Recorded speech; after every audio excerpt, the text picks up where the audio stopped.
mas vamos seguir sim, tá? Então, retomando aqui, capacitação de atualização da dengue com a doutora Maria. Aproveitem ali e depois nos comentários vocês podem ir colocando as dúvidas nos comentários que eu vou ler depois para ela. E o formulário eu vou colocar lá no comentário também para vocês assinarem a lista de presença, tá bom? Pode seguir então, doutora. Bom, bom dia, pessoal. Vamos começar aí a falar um pouquinho sobre a dengue, né? Falar para vocês que a dengue ela é endêmica, né? Então ela acontece nos períodos mais chuvosos, né? Quentes e chuvosos, que é onde o mosquito ele se reproduz, que são nas águas paradas, né? A dengue tem 4 tipos de vírus: dengue 1, 2, 3 e 4. É uma doença febril aguda, né? Ela cursa com febre, tem comprometimento sistêmico e ela é muito dinâmica. Ela pode cursar desde uma forma assintomática até um choque hemorrágico.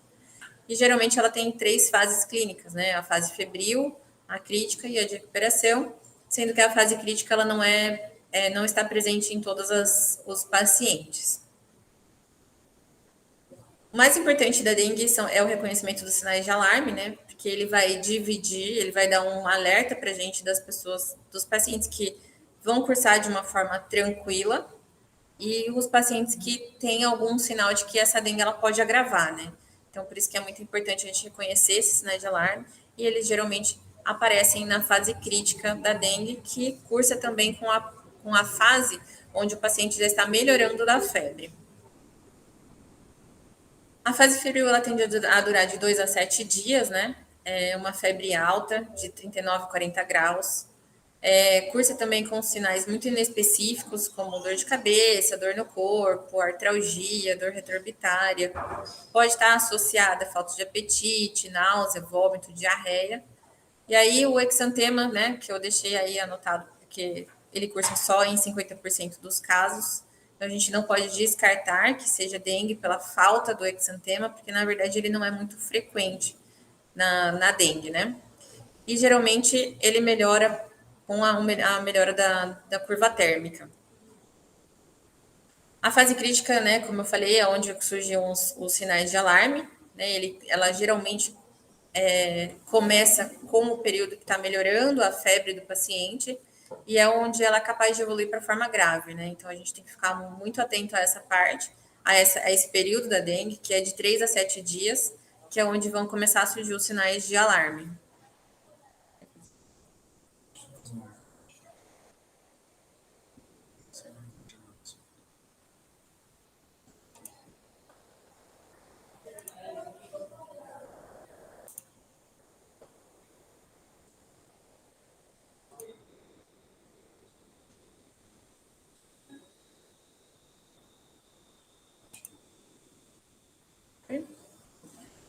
Bom, os sinais de alarme que são importantes, né? A dor abdominal, que ela pode ser referida pelo paciente, mas ela pode ser sentida somente a palpação.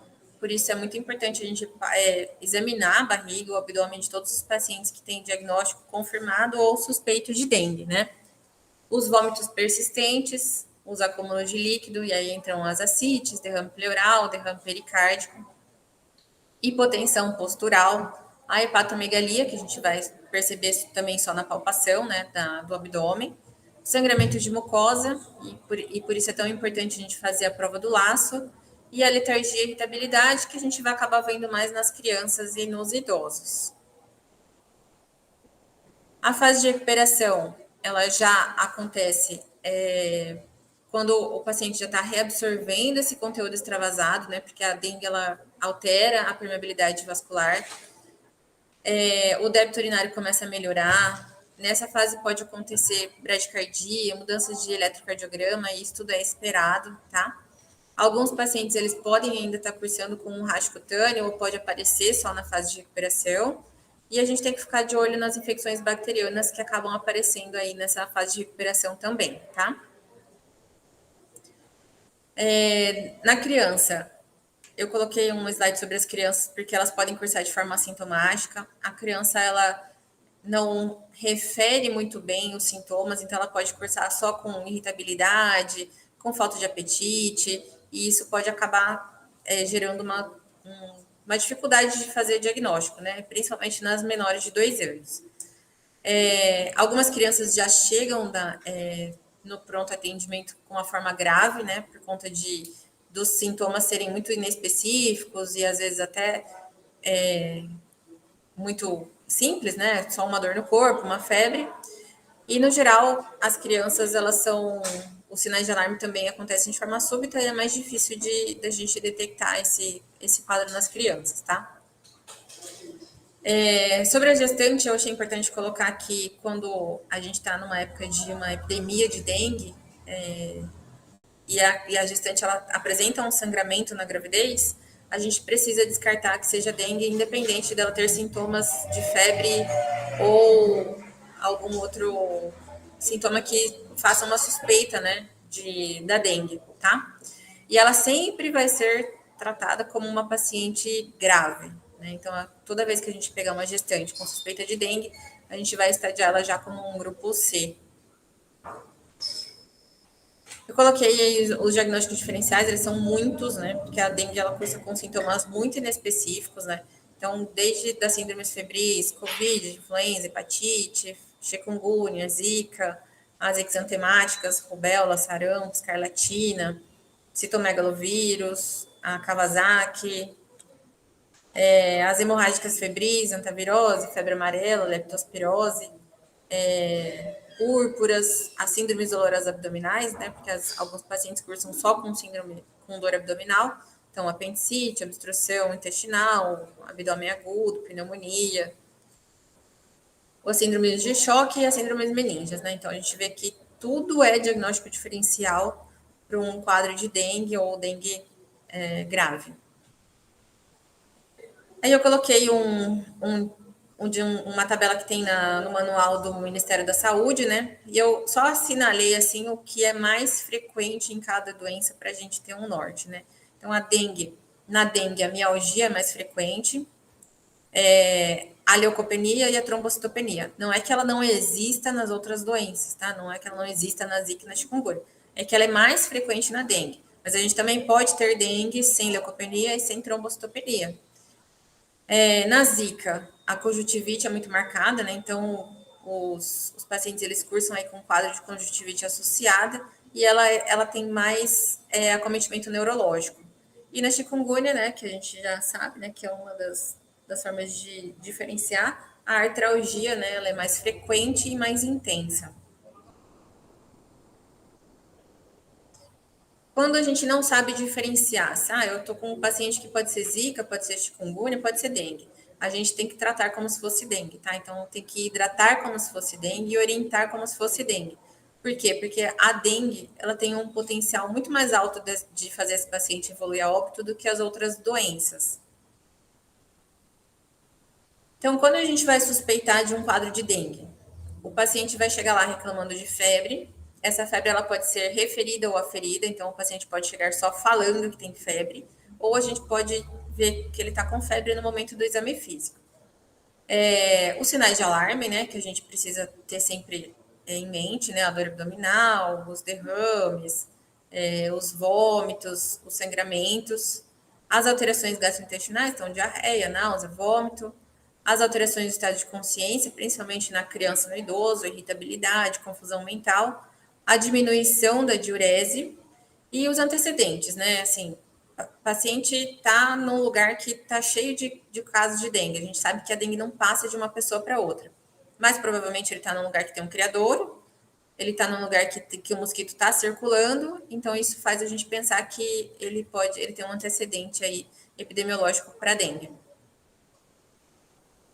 O exame físico, né, gente? Sempre lembrar que é muito importante. É importante a triagem desse paciente de forma correta. Então, a temperatura é importante, a frequência cardíaca, a pressão arterial média, frequência respiratória. A gente palpar o pulso para ver a qualidade, porque de repente o paciente ele tem uma frequência cardíaca legal, mas o pulso tá fino, e aí isso vai alertar a gente aí para um quadro de choque também. Avaliar sempre o estado de consciência do paciente, com escala de Glasgow, se puder. verificar o estado de hidratação. A hidratação é um dos pilares mais importantes do tratamento da dengue, né? Então, diagnosticar a desidratação para nós é muito importante.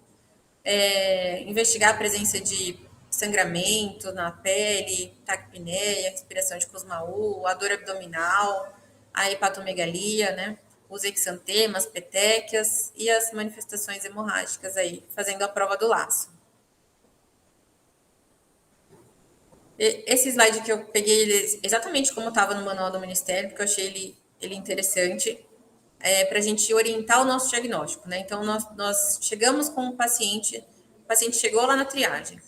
É um caso de dengue? Para a gente estar atendendo o paciente. É um caso de dengue. Qual fase será que ele está? Ele está na fase febril? Se ele está só na fase febril, a gente não precisa se importar tanto quanto se ele estiver na fase crítica, né? Porque se ele estiver na fase crítica, a gente precisa saber. Ele tem um sinal de alarme? Se ele tem um sinal de alarme, esse paciente já é grave. Então, a gente tem que saber onde a gente está com esse paciente. Nós estamos com esse paciente no posto. Se a gente está com esse paciente no posto, ele tem um sinal de alarme, ele está no lugar errado. Ele precisa ser encaminhado para a UPA. Por quê? A gente vai precisar saber qual é o estado de hidratação desse paciente. Às vezes, a gente vai conseguir ver isso no exame físico. Mas, às vezes, o paciente vai precisar fazer um hemograma para saber se ele está hemoconcentrado. Então, a gente precisa ter um pouquinho de cuidado com o paciente que está na fase crítica e tem um sinal de alarme presente. O paciente está em choque? Se ele está em choque, ele já tem que ser direcionado imediatamente para a sala vermelha, né? Ou não, o paciente não tem sinal de alarme, ele está numa fase febril, mas ele tem uma condição de gravidade, tá? É um paciente cardiopata grave, ele é difícil de hidratar, ele tem um potencial de evoluir com maior gravidade. Então, a gente tem que ter todo esse cuidado e essa organização, né, para a gente ver qual vai ser a melhor forma de tratar esse paciente. Aí a gente tem que estadiar ele. É um grupo A? É um grupo B? É um grupo A que eu consigo manejar no posto? Com hidratação oral, com orientação para casa? É um grupo B que eu consigo manejar ele no posto, mas eu preciso pedir um hemograma? Ou não, ele é um grupo C e D que eu já não consigo manejar no posto, ele precisa estar dentro da UPA. E aí lá na UPA a gente vai ver se esse paciente ele vai precisar de uma hospitalização e se isso vai ter que ser feito num leito de enfermaria ou UTI. Tá? Então aí a classificação de risco por prioridade. O grupo A ele é classificado como azul, né? Então ele pode ser manejado na rede básica. O grupo B ele é uma prioridade não urgente. Ele pode ser manejado na unidade básica, desde que você tenha um hemograma para seguir esse paciente, a gente vai falar isso depois.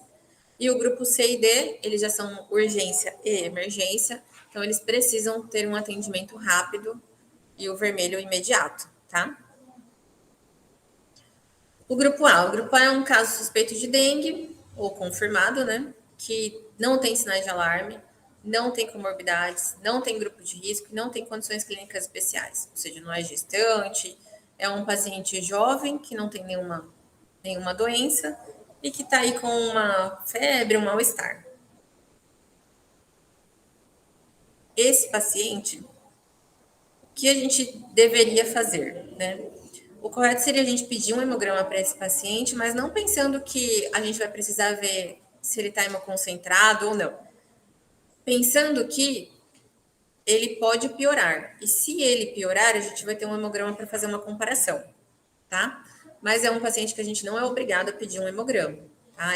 Você pode manejar ele na rede básica, só orientando as medidas de hidratação, de pirona e paracetamol se tiver febre, o repouso, orientar ele que se ele tiver sinais de alarme, ele precisa procurar a unidade de pronto atendimento, e as medidas educativas, né? Usar repelente, mosquiteiro, tudo isso.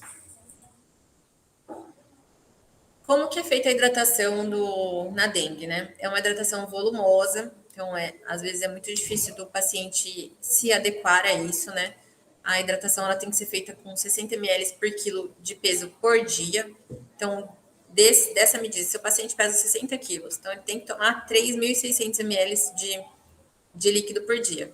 1/3 disso, ou seja, 1,2 litro, deveria ser de sais de hidratação oral, e os outros 2/3 poderia ser qualquer outro líquido que ele goste, suco de frutas, chá, água de coco, enfim, qualquer outra coisa. O ideal seria que ele fizesse essa ingesta nas primeiras horas do dia, né? Não deixar para fazer, por exemplo, eu vou deixar para tomar 2 litros no período da noite, porque aí a gente sabe que ele vai ser muito mais difícil dele aderir a esse tratamento, né? E aí as crianças menores de 13 anos, elas são hidratadas conforme o peso, né? Então, na criança a hidratação é maior.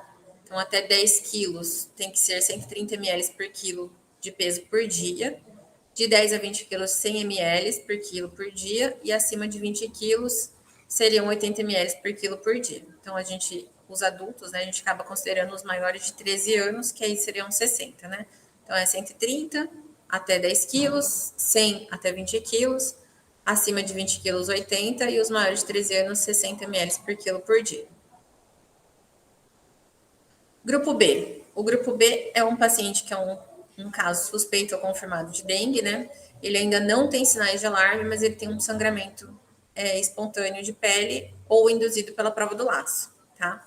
Então, o paciente chegou, tá com sangramento na gengiva, ou então fez a prova do laço, ele deu positiva, esse paciente já é um grupo B. Como que a gente vai manejar esse paciente? Esse paciente a gente precisa pedir hemograma, e aí o hemograma é obrigatório, mas os outros exames que o médico achar que é necessário podem ser solicitados também, né? Ele tem que ser coletado no momento do atendimento e ele tem que ser liberado esse hemograma em 4 horas. Por quê? Porque a gente vai precisar ver se o paciente está hemoconcentrado ou não. Se ele estiver hemoconcentrado, ele já é um grupo C. Então, aqui a gente vai definir se o paciente vai precisar de uma hidratação oral só e vai poder ser liberado para casa, ou se ele vai precisar de uma hidratação endovenosa, tá? Então, ele tem que ficar em observação até o resultado do hemograma, para a gente ver como é que está esse hematócrito dele. Se o hemograma vier normal, a gente consegue liberar esse paciente para casa com uma hidratação oral, com as mesmas orientações que a gente deu lá no grupo A. Paracetamol de pirona se tiver febre ou dor, e retornar caso ele tiver algum sinal de alarme, né? Mas aí eu tô com esse paciente do grupo B, eu fiz o hemograma dele e ele veio meio concentrado, ou no tempo que ele ficou lá nas 4 horas esperando o hemograma, surgiu uma dor abdominal. Esse paciente já é grupo C, esse paciente já precisa ser encaminhado para a UPA se ele não estiver na UPA, ou permanecer na UPA se ele estiver lá, tá? O grupo B, que a gente fez o hematócrito, ele veio normal e a gente conseguiu liberar ele para casa, ele precisa ser reavaliado em 48 horas. Então, a gente precisa pedir para esse paciente voltar em 48 horas, repetir esse hemograma, ou retornar se ele tiver algum sinal de alarme. Grupo C. O grupo C já é um caso suspeito de dengue que está apresentando algum sinal de alarme. Esse paciente, a hidratação dele já não é igual àquela hidratação que a gente fez lá para casa, né, dos 60 ml. Ele vai ter uma hidratação que precisa ser endovenosa. Então, vai ser na primeira hora que esse paciente chegou na UPA. O que a gente vai fazer? Se for um paciente do grupo B, que a gente coletou o hemograma, a gente vai iniciar a hidratação. Se for um paciente que já chegou com sinal de alarme, então ele já chegou no grupo C. A gente já vai aproveitar, já que ele chegou, já vai colher o hemograma dele e já vai começar a hidratação. Então, são 10 ml por quilo na primeira hora. Então, se o paciente pesa 60 quilos, 600 ml na primeira hora a gente precisa fazer, tá? Aí a gente mantém na segunda hora aos 10 ml por quilo, até a gente conseguir esse hematócrito, né? A gente precisa, no grupo C, ter um hemograma que chegue em pelo menos até 2 horas, tá? E se não tiver melhora do hematócrito, a gente entende que na segunda hora a gente já tem o resultado do hemograma. Se não tiver, a gente pode repetir essa fase de expansão até 3 vezes, tá? Se ele melhorou, ele volta a ser um grupo B. Se ele piorou, ele vai ser classificado como um grupo D. Então, se houve melhora clínica na fase de expansão, na primeira fase a gente faz 25 ml por quilo em 6 horas. Então, assim, o paciente está lá no grupo C. A gente hidratou ele, fez os 10 ml por quilo de peso, ele não melhorou. A gente repetiu, ele não melhorou. A gente repetiu essa fase pela terceira vez. Aí ele começou a melhorar. Então, a gente vai passar para uma fase de manutenção. A primeira fase de manutenção são os 25 ml por quilo em 6 horas. Se ele melhorou, a gente vai para a segunda fase, que são 25 ml por quilo em 8 horas. Porque se o paciente não melhora, a gente tem que ir voltando, né? A gente hidratou o paciente, ele não melhorou. Chegou lá no grupo C, a gente hidratou 10 ml por quilo de peso na primeira hora, não melhorou. Fez a segunda, não melhorou. Esse paciente já vai ser classificado como grupo D. Então, a gente já nem vai para aquela fase de manutenção, tá?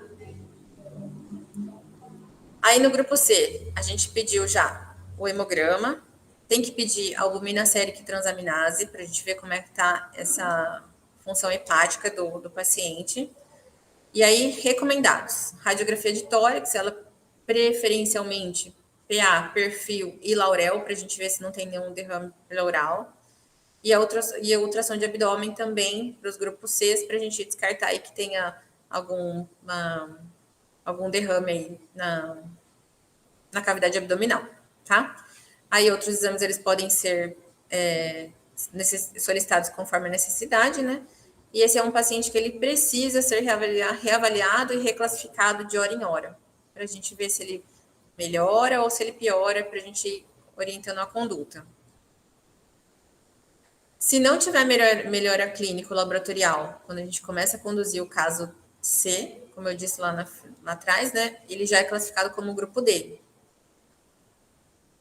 Então, assim, ó, o paciente com grupo C, ele tá melhorando, ele tá lá na UPA com a gente, ele respondeu a expansão, já tá na fase de manutenção, ele precisa ficar pelo menos 48 horas, ou na UPA ou internado.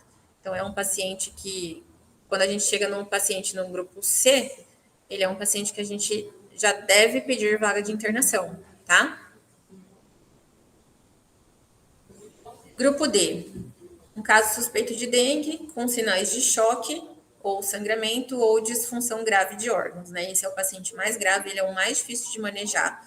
Quem já pegou um paciente com choque hemorrágico de dengue na urgência sabe que é bem complicado o manejo dele, que ele acaba sendo refratário a várias medidas, né?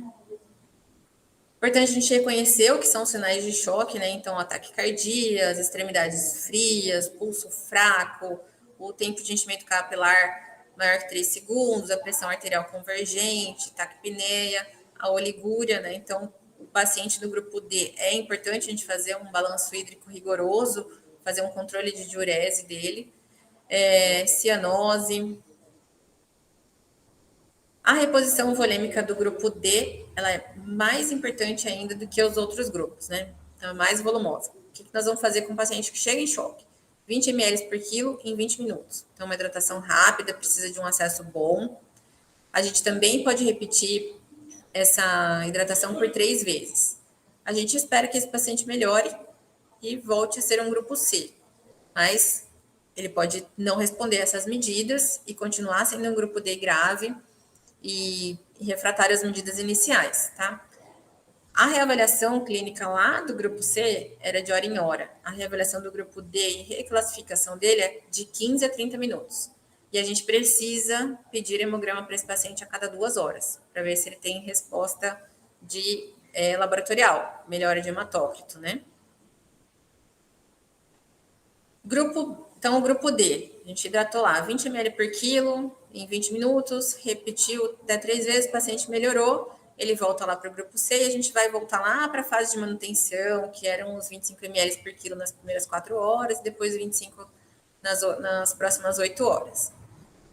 Esses pacientes do grupo D, eles precisam ficar em leito de UTI. Então, um paciente que chegou na UPA, tem diagnóstico, hipótese diagnóstica, já pede a vaga de UTI, porque ele vai ter que ficar monitorizado, esse paciente. Ele tem alto risco de evoluir a óbito, de se refratar às medidas.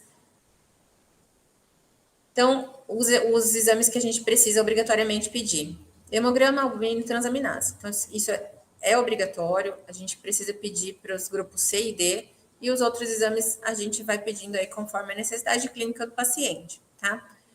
Os exames de imagem também são recomendados, as mesmas, o raio-x de tórax, PA, perfil e de preferência laurel, para a gente ver se não tem o derrame pleural, e a ultrassonografia de abdômen também, tá? Bom, hidratei o meu paciente do grupo D e ele não respondeu. Fiz as 3 fases de 20 ml por quilo de peso, ele não melhorou. O que a gente pode usar como alternativa? Eu coloquei, não sei se esse ano vai estar disponível na UPA, o ano passado a gente até conseguiu alguns, as albuminas, tá? Eles são bons expansores, então aí a dosagem dela é 0,5 gramas por quilo a 1 grama por quilo de peso. Na falta delas, também eu coloquei outra opção, que a gente também não tem na UPA, mas é uma outra opção, que são os colóides sintéticos, né? Que é os dextranos, gelatinas, enfim, os plasmalites, todos aqueles sintéticos que ajudam aí na expansão. Bom, aí eu tenho aquele paciente lá do grupo D, que eu estou reavaliando a cada 15, 30 minutos. Ele está melhorando no hematócrito. Lembra que a gente tem que pedir o hematócrito a cada 2 horas para esse paciente. Mas ele permanece em choque. Então, assim, o paciente está respondendo parcialmente. O que eu faço com esse paciente? Eu preciso investigar, né, se ele está sangrando em algum lugar ou se ele tem alguma alteração de coagulação. Então, assim, o paciente está melhorando o hematócrito, mas não respondeu ao choque. E está com hemorragia, tem que transfundir concentrado de hemácia de 10 a 15 ml por quilo de peso. O paciente está melhorando o hematócrito, continua em choque e está com uma coagulopatia, plasma fresco, 10 ml por quilo, vitamina K e crioprecipitado. Tá? A gente considera transfusão de plaquetas quando? Quando o paciente tem um sangramento persistente não controlado, após a gente corrigir todos os fatores de coagulação e de choque, ou uma trombocitopenia com NR maior que 1,5 vezes o valor normal, tá? Então, essa coisa de ficar transfundindo plaqueta para todo mundo que não tem sangramento, isso não existe, não é indicação, tá? Bom, tô lá com o meu paciente. O hematócrito dele tá em queda, o choque dele tá melhorando, mas aí eu até coloquei essa figurinha assim, ó, escorreguei, né? Tô fazendo tudo direitinho, o hematócrito tá diminuindo, o choque tá melhorando, mas o paciente começou a ter desconforto respiratório, tá com uma insuficiência cardíaca congestiva, ou seja, eu hiperidratei esse paciente. O que eu vou fazer agora, né? Então, a gente tem. Isso acontece bastante com os cardiopatas, né? A gente acaba infundindo muito, melhorando o choque, mas piorando a congestão pulmonar. Para de hidratar esse paciente, pode entrar com diurético e pode entrar com drogas inotrópicas se for necessário, tá? Quando eu vou diminuir ou parar a minha hidratação do meu paciente com dengue? Bom, quem já viu um paciente com choque hemorrágico sabe que ele fica bem demasiado, os olhos ficam bem inchados, né? Então, a gente tem, clinicamente, a gente para de hidratar esse paciente quando melhora o edema. Porque a gente sabe que aí está terminando o extravasamento plasmático dele. Quando normaliza a pressão, normaliza o pulso, quando diminui o hematócrito, mas não tem sangramento, né? Lembra que eu falei lá, pode estar diminuindo o hematócrito, mas o choque persistir. Não, a gente tem que ter as duas coisas juntas. Diminui o hematócrito, não tem sangramento, diurese normalizou, já não tem mais nenhum sintoma abdominal, aí a gente está liberado para reduzir ou interromper a hidratação endovenosa. Coloquei algumas considerações importantes aí, que é oferecer O2 em todas as situações de choque, né? E aí a gente vai definir qual é o melhor suporte para o paciente, se ele vai ficar bem num catéter, numa máscara, numa ventilação não invasiva, ou até se ele vai precisar de uma ventilação invasiva, né? Os pacientes, eles podem apresentar edema, né? Generalizados, derrames capilares, que a gente já sabe, que eu falei, não, o paciente chega bem edemaciado, mas isso não quer dizer que o paciente está hiperidratado, tá? Isso aí é próprio do curso natural da dengue. Bom, lembrar que o acompanhamento da reposição volêmica tem que ser feito pelo hematócrito, né? A diurese e os sinais vitais, então a gente sempre tem que solicitar o hemograma, fazer um balanço hídrico rigoroso e estar sempre aferindo aí a pressão e vendo o pulso do paciente. Evitar procedimentos invasivos, né? Então, assim, o paciente está com derrame pleural, vou fazer uma toracocentese. Não, você tem que lembrar que esse paciente é um paciente grave, que ele pode ter distúrbio de coagulação, que ele pode estar com uma discrasia sanguínea, e aí você vai fazer uma toracocentese, esse paciente vai sangrar, vai piorar ainda mais o quadro dele, tá? No tratamento do choque compensado, aí a gente coloca aqui um catéter de calibre de um calibre grosso aí tá bom, não precisa passar um acesso venoso central para um paciente, né? Nas crianças pode optar aí pela intraóssea. E acho que é isso. Vou lembrar aí que um 16, um acesso 18 para um paciente em choque, dá para hidratar bem. Aí na parada cardíaca, né, entubar o paciente, se precisar, o uso de máscara laríngea também é uma alternativa, caso tenha muito sangramento. A monitorização hemodinâmica aí não invasiva, que é oxímetro de pulso, pressão arterial, e aí os outros benefícios aí de monitorização invasiva deixar só para o caso de UTI mesmo, que seria a PAI, a pressão venosa central, saturação venosa central de oxigênio. Bom, aqui eu também coloquei conforme está no manual do Ministério, tá? Então, assim, pacientes com disfunção miocárdica que precisam de inotrópicos, é nessa ordem mesmo que está no manual do Ministério, tá? Eles orientam primeiro a dopamina, depois a dobuta e, por fim, se não resolver, o merinone, que a gente não tem na rede, tá? Eu não concordo com essa conduta, mas é o que o manual do Ministério orienta, tá? Todos os óbitos por dengue, essa é uma frase que está no manual do Ministério, que todos os óbitos por dengue, em sua maioria, são evitáveis, com a adoção de medidas de baixa densidade tecnológica, porque, teoricamente, para você manejar bem a dengue, é só você saber hidratar o paciente, né? A gente sabe que isso não é verdade, né? Que isso tem vários fatores, depende do quando a pessoa buscou ajuda, de que forma ela buscou ajuda e de como isso foi manejado anteriormente, né? Coloquei aí as indicações de internação hospitalar para o pessoal que trabalha nas UPAs, né? Então, sinal de alarme, choque. Então, sinal de alarme, você já pode pedir a vaga desse paciente, porque ele precisa ficar pelo menos 48 horas em observação. Sangramento grave, comprometimento grave de órgãos, recusa de ingestão de alimentos e líquidos. Isso aí é importante, principalmente para as crianças. Se eu tenho uma criança que ela é um grupo A, mas ela não está conseguindo se hidratar via oral, essa criança tem indicação de internação. Então, a gente está liberado para pedir essa vaga, tá? Comprometimentos respiratórios, né, que a gente vai precisar pedir ou uma vaga de UTI, se o paciente tiver ventilação mecânica, ou um derrame pleural importante. E aí, assim, deixei em vermelho, que para mim uma das indicações mais difíceis da gente entender, né? Porque assim, se eu tenho um paciente que ele tem impossibilidade de fazer segmento ou retorno na unidade básica de saúde por questões sociais, esse paciente também tem indicação de internação. Então, vamos pensar naquele paciente lá do grupo B, que ele precisa ser reavaliado em 48 horas. Mas eu tô com um paciente lá na unidade, que ele não vai voltar, ou que a unidade básica dele não vai ter condições de atender ele, esse paciente também tem indicação de internação, tá? E as comorbidades descompensadas, aí um diabético descompensado, um hipertenso descompensado, uma IC descompensada, uma anemia falciforme, todos esses pacientes também têm indicação de internação. Aqui eu coloquei para os clínicos aí, que essa é uma dúvida que a gente sempre tem, né? O paciente colocou um stent recente e tá com dengue e tá com plaquetopenia. O que eu faço com ele, né? Então, assim, a gente só vai suspender o AS e o clopidogrel quando o paciente tiver com menos de 30 mil plaquetas, tá? A diferença das condutas vão ser: o paciente colocou um stent há menos de 6 meses ou há mais de 6 meses? Quando está abaixo de 30 mil plaquetas, isso não importa. A gente vai suspender o AS e o clopidogrel.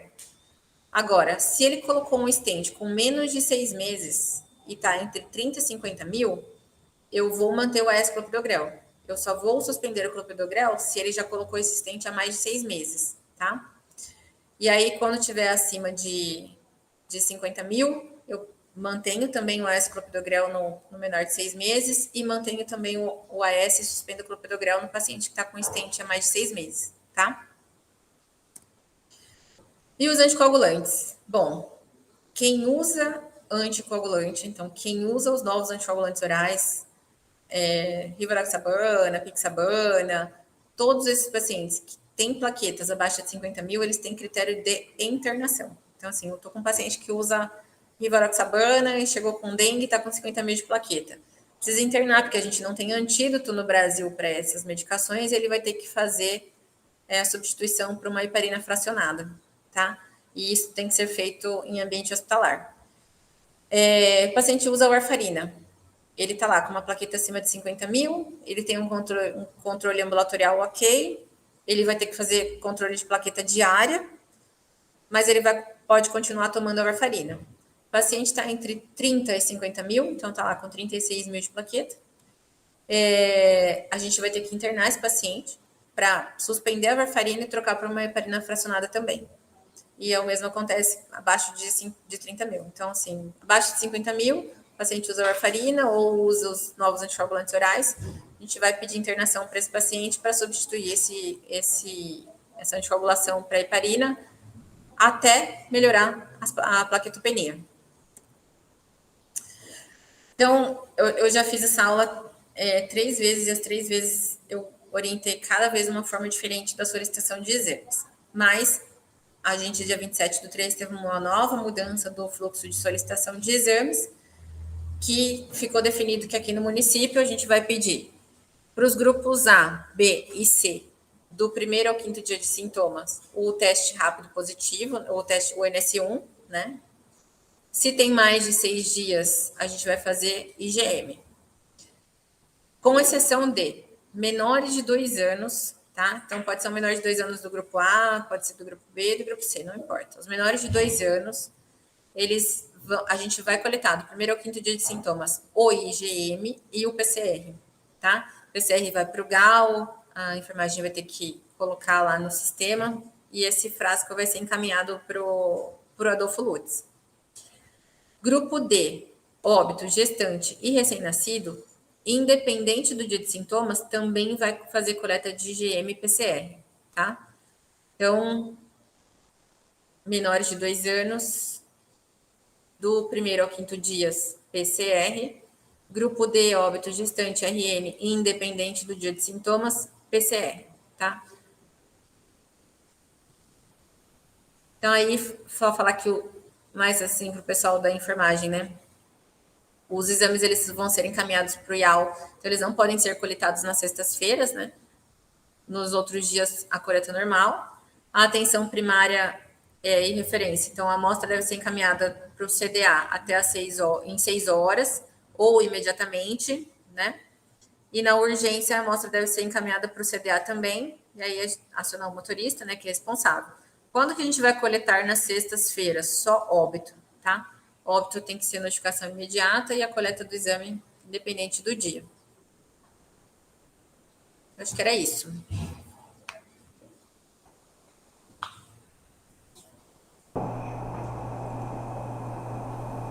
Eu não escuto as pessoas. Obrigado, Maria.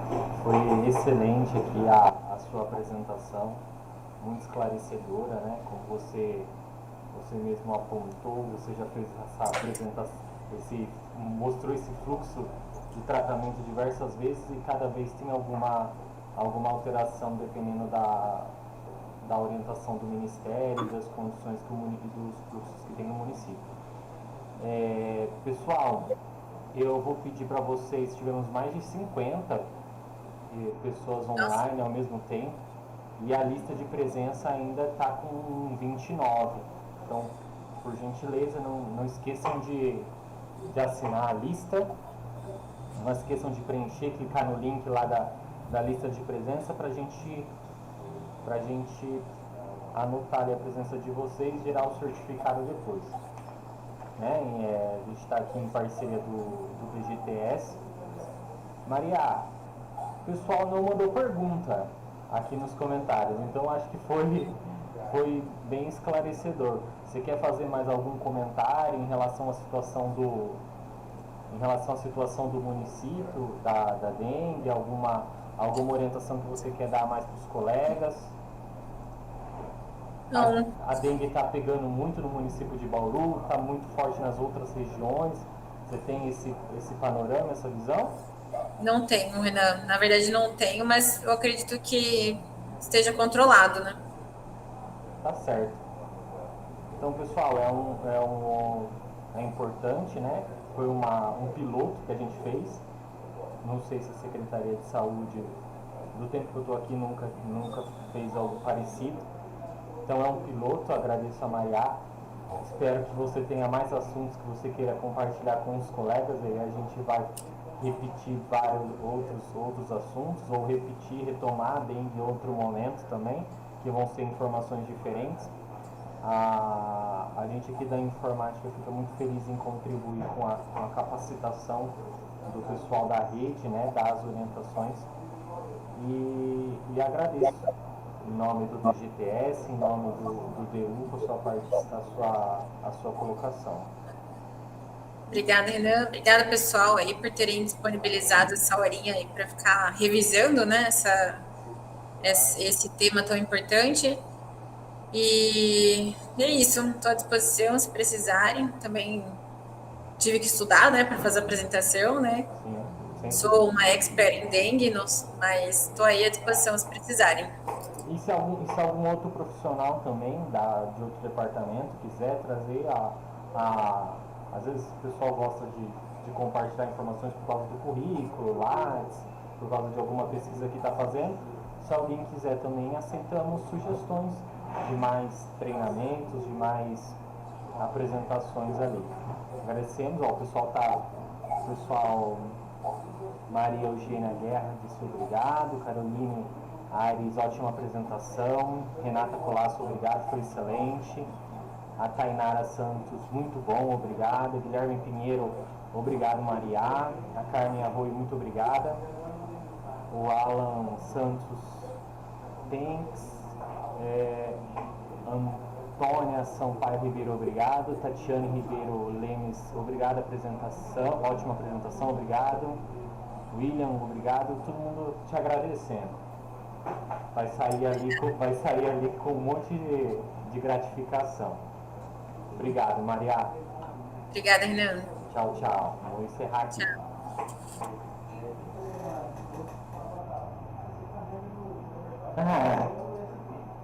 Pronto.